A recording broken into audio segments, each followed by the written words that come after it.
Hi കൂട്ടുകാരെ, പുതിയൊരു വീഡിയോയിലേക്ക് എല്ലാവർക്കും സ്വാഗതം. അങ്ങനെ കനകത്തിൻ്റെ കയ്യിൽ മധുവിൻ്റെ കട്ടിലിൻ്റെ താഴെ നിന്നും ആ മോതിരം കിട്ടിയതിൽ ചോദ്യം ചെയ്യാണ് കേട്ടോ അച്ചമ്മ.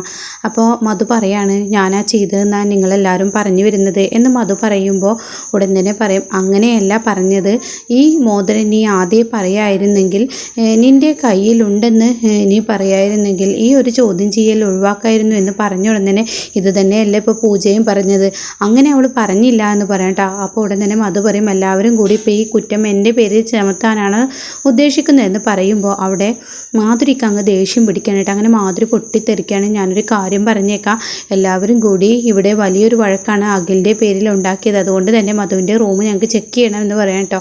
അങ്ങനെ എല്ലാവരും കൂടി മധുവിൻ്റെ റൂമിലോട്ട് പോവാണ്. ഇതേ സമയം കനകവും ചെല്ലാണ്, അതുപോലെ മധുവും ചെല്ലാണ്. അങ്ങനെ അർജുനാണെങ്കിൽ ഒരു വഴിക്ക് ചെക്ക് ചെയ്യുന്നുണ്ട്, ഈ സമയം മാധുരി വേറൊരു വഴിക്ക് ചെക്ക് ചെയ്യുന്നുണ്ട്. അങ്ങനെ ഷെൽഫുകളൊക്കെ ഇങ്ങനെ തുറക്കുകയാണ്. അപ്പോൾ മധുവിന് നല്ല സങ്കടമാവാണ്, അതേപോലെ തന്നെ വസന്തനും അത് വിഷമമാവാണ് കേട്ടോ. തെറ്റൊരു കാലത്ത് ചെയ്തിരുന്നു, പക്ഷേ ഇപ്പോൾ തെറ്റ് ചെയ്തിട്ടില്ലെങ്കിലും തെറ്റുകാരി തന്നെ ആവുന്നു എന്നുള്ള ആ വിഷമത്തോടു കൂടി മധുവിനെ ഇങ്ങനെ നോക്കുന്നുണ്ട്. അങ്ങനെ ഓരോ ഷെൽഫും ഇങ്ങനെ തുറക്കുമ്പോൾ അർജുൻ്റെ കയ്യിൽ ഇങ്ങനെ കവറിൽ കെട്ടിവെച്ച ആ സ്വർണ്ണാഭരണങ്ങൾ അങ്ങ് കാണാം കേട്ടോ. പിന്നീട് എടി മധു, നീ ഇത് ഇവിടെ കെട്ടിവെച്ചിട്ടാണോ ഇവിടെ ഇത്രയും പ്രശ്നങ്ങൾ ഉണ്ടാക്കിയതെന്ന് മാതിരി ചോദിക്കുകയാണ് കേട്ടോ. അങ്ങനെ അച്ചമ്മയുടെ കയ്യിൽ ഈ സ്വർണം കൊടുക്കുകയാണ്. അങ്ങനെ അച്ചമ്മ ഈ സ്വർണ്ണങ്ങളൊക്കെ ഇരുന്ന് നോക്കുകയാണ്. അപ്പോൾ അച്ചമ്മ പറയണേ, ഇത് തന്നെയാണ് എൻ്റെ സ്വർണ്ണം, ഞാൻ പറഞ്ഞില്ലേ ഈ സ്വർണ്ണം സത്യമുള്ള സ്വർണ്ണമാണ്, അതുകൊണ്ട് തന്നെ ആരെടുത്താലും ഇത് എൻ്റെ അടുത്തോട്ട് തന്നെ തിരിച്ചു വരുന്നൊരു പ്രതീക്ഷ എനിക്കുണ്ടായിരുന്നു, അത് ഉണ്ടായില്ലേ എന്ന് പറയണേ. എന്നാലും മധു, നീ എന്തിനാണ് ഇത് എടുത്തതെന്ന് പറയുമ്പോൾ, അമ്മേ ഇവർ പറഞ്ഞത് കേട്ട് അമ്മയെ ഇത് തന്നെയാണ് വിശ്വസിക്കുന്നത്, എന്നാൽ ഞാനൊരു കാര്യം പറയാം, അമ്മയെ എണ്ണ ഒഴിച്ച് വീഴ്ത്തിയതും അതുപോലെ തന്നെ ഈ സ്വർണം എടുത്തത് ഞാനല്ല എന്ന് പറഞ്ഞ ഉടൻ തന്നെ പൂജ പറയും, അപ്പോൾ ഞാനാണോ എന്ന് റാണി പറയാൻ കേട്ടോ. അപ്പോൾ തന്നെ മധു പറയാണ്, പൂജ നീയാണെന്ന് ഞാൻ പറഞ്ഞില്ലല്ലോ എന്ന് പറയുമ്പോൾ അർജുൻ പറയും, വേണ്ട മധു ആൻറ്റി, പറഞ്ഞ കാര്യങ്ങളൊക്കെ എനിക്ക് നന്നായി മനസ്സിലായി, അതുകൊണ്ട് തന്നെ ഇനി മധു ആൻറ്റി വിശദീകരിക്കേണ്ട എന്ന് പറയുമ്പോഴേക്കും മാധുരി പൊട്ടിത്തെറിക്കുകയാണ് കേട്ടോ. മാധുരി അങ്ങ് ദേഷ്യത്തോടു കൂടി പറയും, ദേ മധു, കുറേ നാളായി നിനക്ക് ഇവളോട് വൈരാഗ്യവും ദേഷ്യമൊക്കെ എൻ്റെ മോളോട് ഉണ്ടെന്ന് എനിക്ക് മനസ്സിലായതാണ്.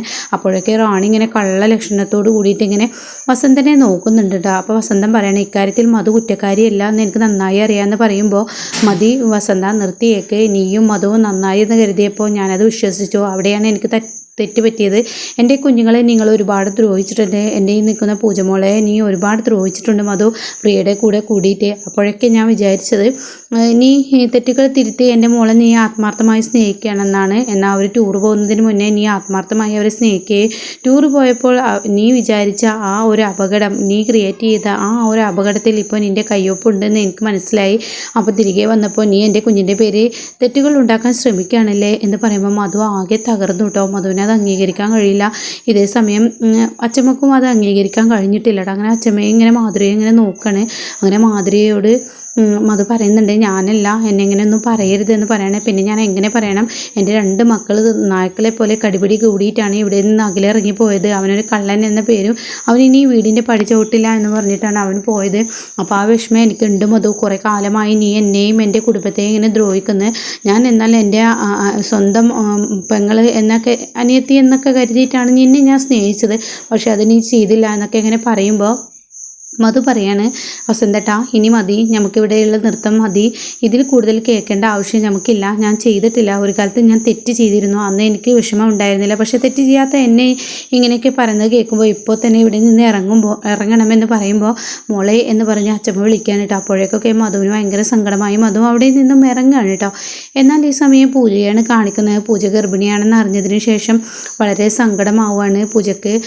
അങ്ങനെ അഞ്ജനയുടെ മുന്നിൽ പൂജ ഇങ്ങനെ ാണ് അമ്മയെ, ഞാൻ ഇത്രയും ചീത്ത പെണ്ണാണെന്ന് എൻ്റെ അനിയനൊക്കെ പറയുന്ന അഭിജിത്തൊക്കെ പറയുന്നത് ശരി തന്നെയാണ് അല്ലേ, ഇപ്പോൾ എനിക്ക് മനസ്സിലായി, ഇനി കുട്ടിയുടെ തന്തയാരെന്ന് അച്ഛനാരെന്ന് എനിക്ക് പോലും അറിയില്ല, എൻ്റെ ഭൂതകാലം എനിക്കറിയാത്തത് കൊണ്ട് തന്നെ ഞാനിനി വഴിവഴച്ചവൾ എന്നുള്ള വാക്കുകളൊക്കെ കേൾക്കില്ലേ, അതൊക്കെ ആലോചിക്കുമ്പോൾ എനിക്ക് സങ്കടമാവുന്നു എന്നൊക്കെ പറയുമ്പോൾ അവിടെ പറയുകയാണ് അഞ്ജന, നീ ഒരിക്കലും തെറ്റ് ചെയ്യില്ല, നീ നല്ലൊരു മോളാണ്, തെറ്റ് ചെയ്തിട്ടുണ്ടെങ്കിൽ അങ്ങനെയൊക്കെ ഒരു പ്രവൃത്തിയുള്ള നീ ആണെങ്കിൽ നിനക്ക് ഒരു കുടുംബത്തിൽ പിന്നീട് വന്നാൽ നല്ലപോലെ പെരുമാറാൻ കഴിയില്ല മോളെ, അതുകൊണ്ട് നീ തെറ്റ് ചെയ്തിട്ടില്ല എന്ന് തറപ്പിച്ച് അഞ്ജന പറയാണ് കേട്ടോ. അപ്പോൾ പൂജ ഇങ്ങനെ കരയാണ്. ഈ സമയം പൂജയോട് പറയണം, മോളെ ഇനിയിപ്പോൾ നേരത്തിന് ഫുഡ് കഴിക്കുകയാണ് വേണ്ടത്, ബാക്കിയുള്ള കാര്യങ്ങളൊക്കെ നമുക്ക് പിന്നെ ആവാമെന്ന് പറയുമ്പോൾ, ഇല്ല അമ്മ, എനിക്ക് എൻ്റെ ഭൂതകാലം അറിയണം, ഞാൻ അമ്മയുടെ വയറ്റിൽ നിന്ന് പോകുന്നതിന് ശേഷം പിന്നീട് എന്നെ ആര് കൊണ്ടുപോയി, എന്തിനു കൊണ്ടുപോയി, എങ്ങനെ ജീവിച്ചു, ഞാൻ എങ്ങനെയായിരുന്നു ഇത്രയും കാലം ജീവിച്ചിരുന്നത്, പറയുന്നത്. ആ സത്യങ്ങളൊക്കെ എനിക്കിനി അറിയണം, എൻ്റെ ഭൂതകാലം എനിക്ക് അറിഞ്ഞേ പറ്റുള്ളൂ എന്ന് പൂജ പറയാണ് കേട്ടോ.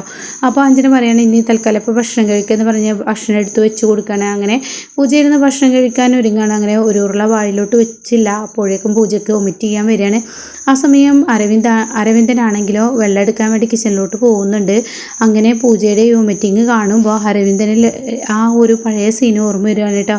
ആ അമ്മ വെയിൽ ചാളിയവരാണെങ്കിൽ മകൾ മതിൽ ചാടും എന്നുള്ള കാര്യത്തിൽ ഉറപ്പാണ്. കാരണന്മാർ ഒരു വാക്കുണ്ടാക്കി വെച്ച് വെറുതെ ഒന്നല്ല, ഇതിലപ്പുറവും ഇനി ചെയ്യും. ഇനിയിപ്പോൾ ആരുടെ കുഞ്ഞാണ് അവളുടെ വയറ്റിൽ കിടക്കുന്നത് എന്ന് അവിടെ അരവിന്ദൻ പറഞ്ഞപ്പോഴേക്കും അഞ്ജന പറയാണ് നിങ്ങളെന്തിനാ എൻ്റെ മോളുടെ കാര്യം തീരുമാനിക്കുന്നത്? എൻ്റെ മോളുടെ കാര്യം ഞാൻ തീരുമാനിച്ചോളാം, ആരുടെയെങ്കിലും കുഞ്ഞായിക്കോട്ടെ, നിങ്ങൾക്കിപ്പോൾ അതിന് നഷ്ടമൊന്നുമില്ലല്ലോ എന്നുള്ള ചോദ്യവും പറച്ചിലൊക്കെ ആയി കേട്ടോ. അങ്ങനെ പൂജ ഇങ്ങനെ പൊട്ടിക്കരയാണ്. എന്നാൽ ഈ സമയം ഇപ്പുറത്താണെങ്കിൽ അച്ചമ്മ മധു ഇറങ്ങിപ്പോയതിനെ തുടർന്ന് അച്ചമ്മ പൊട്ടിക്കരയാണ്. അപ്പോഴേക്കും മാധുരി വന്ന് വിളിക്കുകയാണ്, അമ്മയെ ഭക്ഷണം കഴിക്കാൻ വായോ എന്ന് പറയുമ്പോൾ എനിക്ക് ഭക്ഷണം കഴിച്ചാൽ ഇറങ്ങില്ല, എൻ്റെ മോളെയല്ലേ ഈ വീട്ടിൽ നിന്ന് നീ ഇറക്കി വിട്ടതെന്ന് പറയുമ്പോൾ എന്താ അമ്മേ ഞാൻ ഇറക്കി വിട്ടതെന്നാൽ പിന്നെ നീ നിൻ്റെ മക്കൾക്കും മരുമക്കൾക്കും വേണ്ടിയിട്ടല്ലേ ജീവിക്കുന്നത്? എന്നാൽ മധു എൻ്റെ സ്വന്തം മോളാണ്, അവൾ ഒരു കാലത്ത് തെറ്റ് ചെയ്തിരുന്നു, പക്ഷേ ഈ തെറ്റ് അവളല്ല ചെയ്തത്. അപ്പം അമ്മ എന്താ പറഞ്ഞു വരുന്നത്? ഇവിടുത്തെ പൂജ മോളാണോ ചെയ്തതെന്നാണ് പറഞ്ഞത്. ഞാൻ അങ്ങനെ പറഞ്ഞില്ല, പിന്നെ എന്താ അമ്മ വളച്ചൊടിക്കുന്നത്? ഞാൻ മധുവിനെ മനഃപൂർവ്വം ഇറക്കി വിട്ടതാണോ? പിന്നെ നീ പറഞ്ഞ വാക്കുകൾ അതിര് കടന്നു, അതുകൊണ്ട് തന്നെയാണ് എൻ്റെ മധു ഇറങ്ങിപ്പോയതെന്ന് പറയുമ്പോൾ അവൾ കാട്ടിയത് അമ്മയ്ക്ക് തെറ്റില്ലേ എന്ന് പറയണേ. അല്ലെങ്കിലും ഈ ഭർത്താവിൻ്റെ അമ്മയെ സ്വന്തം അമ്മയായി കണക്കാക്കി എത്ര സ്നേഹിച്ചാലും അവരുടെ മനസ്സിൽ ആ സ്നേഹം കിട്ടില്ല. കാര്യം കൊണ്ട് എടുത്തു കഴിഞ്ഞാൽ അവരവരുടെ സ്വന്തം മക്കളെ തന്നെയാണ് സ്നേഹിക്കുക.